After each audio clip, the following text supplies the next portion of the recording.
Assalamualaikum warahmatullahi wabarakatuh. Halo semuanya, saya Agastya Bisma Prasetyo, Prodi Ilmu Hukum, Fakultas Syariah dan Hukum, UIN Sunan Kalijaga, dengan NIM 21103040067. Pada video kali ini saya ingin menjelaskan tentang penegakan hukum ketenagakerjaan. Penegakan hukum ketenagakerjaan adalah proses penerapan dan penegakan peraturan-peraturan yang berkaitan dengan hubungan antara pengusaha dan pekerja dalam dunia kerja.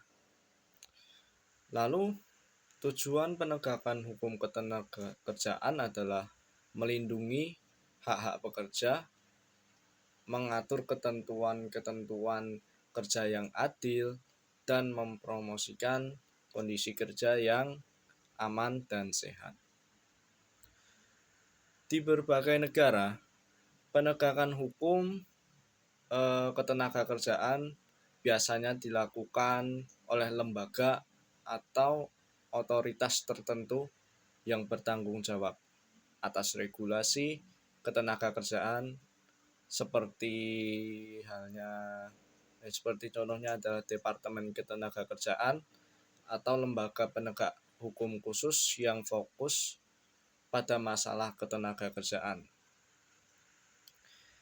Dalam penegakan hukum ketenagakerjaan, penting untuk memiliki peraturan yang jelas dan komprehensif, serta lembaga penegak hukum yang memiliki kewenangan dan sumber daya yang memadai untuk melaksanakan tugas-tugas mereka.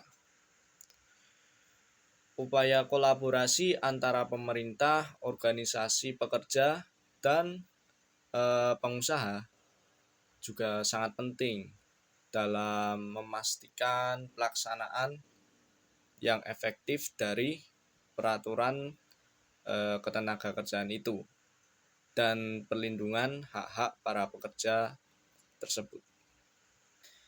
Regulasi memiliki peran penting dalam menjaga hak-hak pekerja dan memastikan kepatuhan perusahaan terhadap peraturan-peraturan ketenagakerjaan yang telah ada. Adapun bentuk regulasi yang ada di Indonesia terkait dengan hukum ketenagakerjaan antara lain adalah undang-undang. Contohnya seperti Undang-Undang Nomor 13 Tahun 2003 tentang Ketenagakerjaan, lalu ada peraturan pemerintah, contohnya Peraturan Pemerintah Nomor 36 Tahun 2021 tentang pengupahan, kemudian Peraturan Menteri Peraturan Menteri Ketenagakerjaan dan Keputusan Menteri Ketenagakerjaan. Terus siapa aja sih yang tugasnya mengawasi ketenagakerjaan? Nah, jadi banyak negara memiliki lembaga pengawas ketenagakerjaan seperti Departemen Tenaga Kerja atau Badan Pengawas Ketenagakerjaan. Lembaga ini bertanggung jawab untuk memantau dan mengawasi kegiatan perusahaan dalam hal ketenagakerjaan. Mereka dapat melakukan inspeksi lapangan, menyelidiki pelanggaran, dan memberikan sanksi, dan menyelesaikan sengketa ketenagakerjaan. Contohnya di Indonesia ada yang namanya Direktorat Jenderal Pembinaan Pengawasan Ketenagakerjaan dan Keselamatan dan Kesehatan Kerja, atau yang biasa disingkat Ditjen Binwasnaker dan K3, adalah unsur pelaksana yang berada di bawah dan bertanggung jawab kepada Menteri Ketenagakerjaan langsung. Ditjen Binwasnaker dan K3 ini dipimpin oleh Direktur Jenderal Pembinaan Pengawasan Ketenagakerjaan dan Keselamatan dan Kesehatan Kerja. Berdasarkan Peraturan Menteri Ketenagakerjaan Nomor 13 Tahun 2015 tentang Organisasi dan Tata Kerja Kementerian Ketenagakerjaan, Direktorat Jenderal Pembinaan Pengawasan Ketenagakerjaan dan Keselamatan dan Kesehatan Kerja mempunyai tugas menyelenggarakan perumusan dan pelaksanaan kebijakan di bidang pembinaan pengawasan ketenagakerjaan serta keselamatan dan kesehatan kerja. Lalu terdapat serikat pekerja yang juga sangat berperan dalam penegakan hukum ketenagakerjaan. Dalam Undang-Undang Nomor 21 Tahun 2000 tentang Serikat Pekerja atau Serikat Buruh, menyatakan bahwa serikat pekerja merupakan alat untuk memperjuangkan, melindungi, membela kepentingan dan kesejahteraan pekerja serta keluarga, juga mewujudkan hubungan industrial yang harmonis, dinamis, dan berkeadilan.